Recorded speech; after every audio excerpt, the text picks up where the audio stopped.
शिवम द्विवेदी जी कानपुर से। राधे राधे।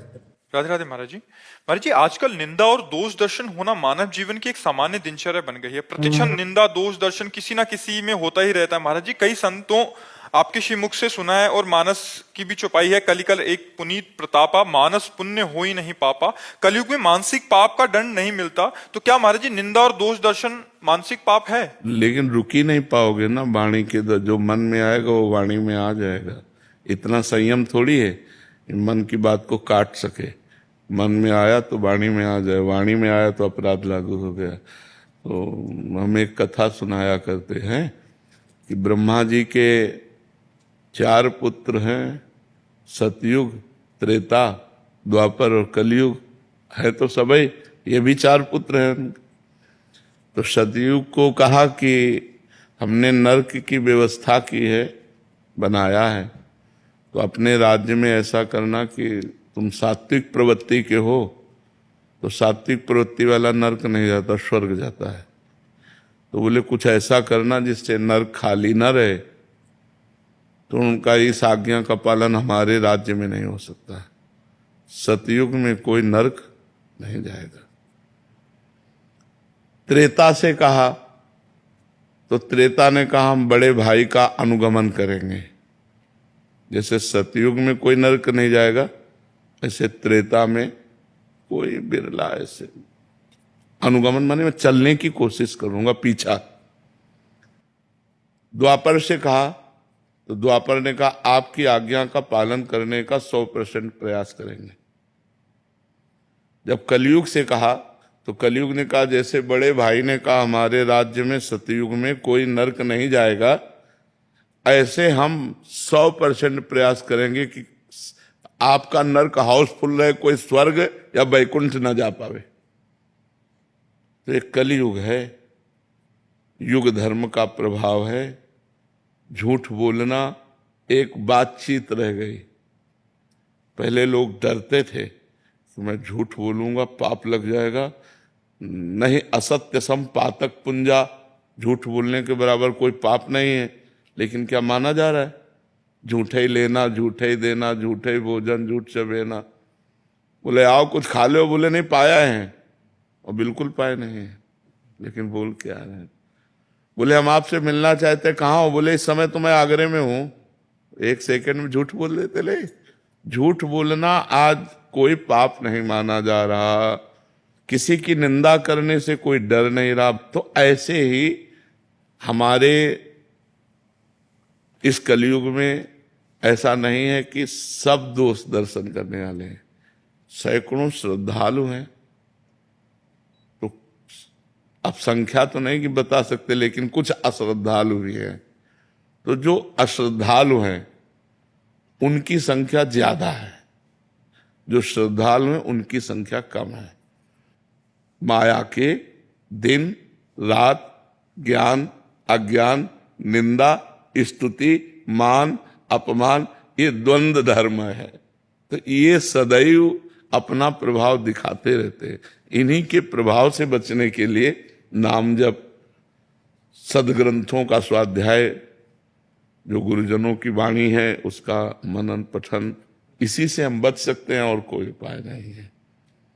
नहीं तो जैसे मानस पुण्य हो ही नहीं पापा, तो हम रोक कहां पाते हैं? हम कह देंगे। लेकिन आप असलियत में जान पाए कि नहीं? पीछे वाले बैच में यही चर्चा की कि हम लोगों की दृष्टि क्रिया पे रहती है, कारण पे नहीं रहती। पहले हम क्रिया से हटें। जैसे आप गाली दे रहे हो तो हम क्रिया से हटें, उसका कारण ढूंढा क्रोध, क्रोध का कारण ढूंढा तमोगुण, तमोगुण का कारण ढूंढा माया, और माया का कारण ढूंढा परमात्मा। मूल में कौन आया? परमात्मा रूपी पावर से ही ये माया पावरवान है, और माया के ही पावर से तमोगुण पावरवान है, और तमोगुण के पावर में आकर वो क्रोध कर गया। तो अब क्रोध की क्रिया हम देखकर उसे गंदा कह सकते हैं, लेकिन जब हम कारणों पे पहुंचेंगे तो लगेगा इसका कारण भी परमात्मा ही है। सबका परम कारण परमात्मा ही है। जैसे रचना, पालन और संहार। तो रचना में तो अच्छा लगता है और पालन में अच्छा लगता है, लेकिन संहार किसको पिए? पर होता है, उसके तीनों क्रियाएं हैं। इन तीनों क्रियाओं का परम कारण परमात्मा ही है। कठपुतली का इतना भी नाचे, विवेकवान कठपुतली को स्याबास नहीं कहेगा। स्याबास कहेगा क्या? या उल्टा या सीधा, न स्याबास कहेगा न गाली देगा। नचाने वाले पर दृष्टि जिसकी है वो कठपुतली को स्याबास नहीं कहेगा कि भैया ये क्या है, वो पर्दे के पीछे से अंगुली चला रहा है। तो माया का पर्दा डालकर उमा दारू जोशित, दारू कहते लकड़ी और जोशित कहते पुतली, उमा दारू जोशित की नाई समय नचावत राम गोसाई।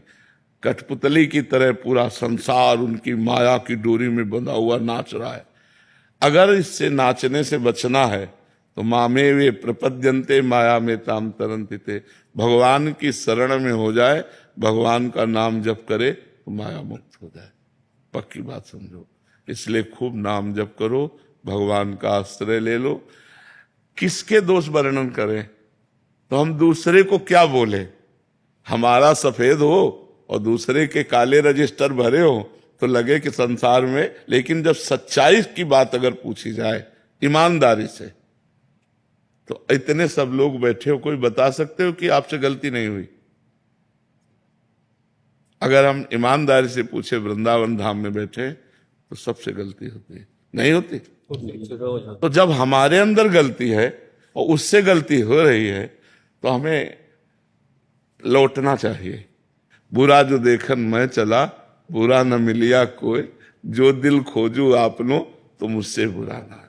तो हमें लगता है कि हमें अपने हृदय को पवित्र करना चाहिए, जिससे हमारी दृष्टि पवित्र हो जाए।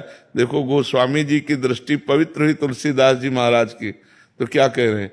सिय राम मैं सब जग जानी, करो प्रणाम जोरी जुग पानी। सब सिया राम है और हमको कहां सिया राम दिखाई दे रहे? हमें तो स्त्री दिखाई दे रही, पुरुष दिखाई दे रहा। तो पहले हमें अपनी दृष्टि पवित्र करनी चाहिए, तब हम दूसरे की निंदा करें जब हम निर्दोष हों। पर समाज का स्वरूप बड़ा विचित्र है कि अगर हमारे 100 दोष हैं तो क्षमा, पर तुम्हारे 1 दोष हो गए तो अब क्षमा नहीं। अब ऐसी प्रबल भगवान की माया है। तो हमें लगता है अगर हम एक दूसरे को क्षमा करके, हाथ पकड़ करके उस दोष रूपी दलदल से निकालें तो ज्यादा अच्छा है, ना कि दोष रूपी दलदल में जो फंस गए एक और जमा दो कि गहरे धंस जाए। बात समझो। कभी कभी बड़े अच्छे लोगों से गलती हो जाती है और वो चाहते हैं कि एक बार क्षमा मिल जाए, तो हमें लगता है ऐसे फिर क्षमा करना चाहिए। दोष दर्शन ही नहीं, दोषों से निकालना भी चाहिए। अब कुछ लोग होते हैं जो दोषों को अपना व्यापार बना लेते हैं।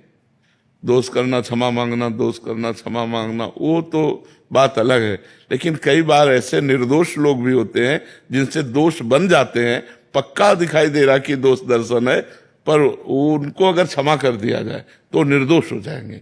ऐसे तो हमें लगता है कि अगर हमारे आसपास कहीं ऐसे लोग हैं जिनमें हमारा दोष दर्शन होता है तो हमको उनके पास बैठना चाहिए। अगर वो बैठ करके समझें तो हम उन्हें बताएं कि आप ऐसा करते हो, अगर ऐसा रोक दो तो अच्छा, तब तो सत्संगी। तो कई लोग ऐसे होते हैं जो गंदे आचरणों में फंस जाते हैं, उनको सहयोग की जरूरत होती है, प्यार की जरूरत होती है। अगर हम उनको प्यार से, सहयोग से, तो हमें लगता है अगर हम अपने समाज को और अपनी दृष्टि को निर्दोष बनाना चाहें तो हम पहले हम निर्दोष हों और फिर दूसरों को निर्दोष करने की चेष्टा करें। दोषी बनाकर उसे निंदा न करें। देख लिया कि भाई दोष है तो हमारा कर्तव्य है, अगर हमारे पास ज्ञान रूपी साबुन है तो वो दाग मिटा देते हैं, उसका दाग मिटा देते हैं। तो वही सत्संगी हुआ। दोषी को स्वीकार करना ही सत्संगी का कार्य है। अगर अस्पताल में बीमार लोग नहीं जाएंगे तो अस्पताल की महिमा क्या रही? अब हमें बता, अच्छा अस्पताल काहे के लिए बना होता है? बीमार लोगों के लिए बना होता है ना। भगवान और संत का दरबार किन के लिए है? सबके लिए है ना। तो हम सब अगर सही लोग ही आकर के तो क्या महिमा रही। बात तो है कि गलत लोग आए और वो सुधर जाएं, तब तो महिमा रही ना। अच्छा, पहला सुधार ये हुआ कि जो संतों को मानते ही नहीं है, गलत आचरणों में लगे हैं, वो आए तो पहली सीढ़ी। हाँ, आए तो आप प्रथम भगत संतन का संगा, और निश्चित परिवर्तन होगा। पर समाज बख्शता नहीं है। अगर वो चढ़ना चाहता है तो पैर फिसलाकर पीछे ही ले जाता है। तो हमें लगता है हमारे समाज को ये सहयोग देना चाहिए कि यदि जैसे कोई गलत आचरण वाला है, पक्का रजिस्टर्ड है, और वो संत के पास गया है, तो उसे शाबाशी देनी चाहिए कि आपने हिम्मत की और संत के पास गए, अब एक हिम्मत और कर ले, उनकी बात मान ले। पहला तो कदम बढ़ा दिया, अब दूसरा कदम बढ़ाओ कि जो असद आचरण करते हैं उनको छोड़ के उनकी बात मान लो, तो संत संग का लाभ मिल जाएगा। तो उत्साह तो बढ़ाना चाहिए, गिरे हुए को उत्साह बढ़ाना चाहिए, ना कि उसे नेगेटिव गिरा देना चाहिए। देखो, उत्साह बढ़ाकर सतमार्ग में चलाने वाले बहुत कम लोग हैं, सतमार्ग में चलने वाले को निरुत्साहित कर देने वाले बहुत लोग हैं। तो आज जो हमारे समाज की व्यवस्था है उसमें थोड़ा ये अपने लोग, और तो नहीं सत्संगी लोग, इस बात पर सुधार लावें कि वो एक दूसरे का हाथ पकड़कर अच्छे मार्ग पर चलने के लिए प्रेरित करें, ना कि गिरे हुए को और गिरा दे। वो तो गिरा हुआ है, उसे यदि आप छोड़ दोगे, गिरा दोगे, तो वो तो गिरा हुआ है। लेकिन अगर प्यार से हाथ मिलाया तो शायद उसका कदम अच्छा चल जाए। अगर विश्व में एक आदमी को भी संभाल दिया तो इससे बड़ा पुण्य नहीं होता।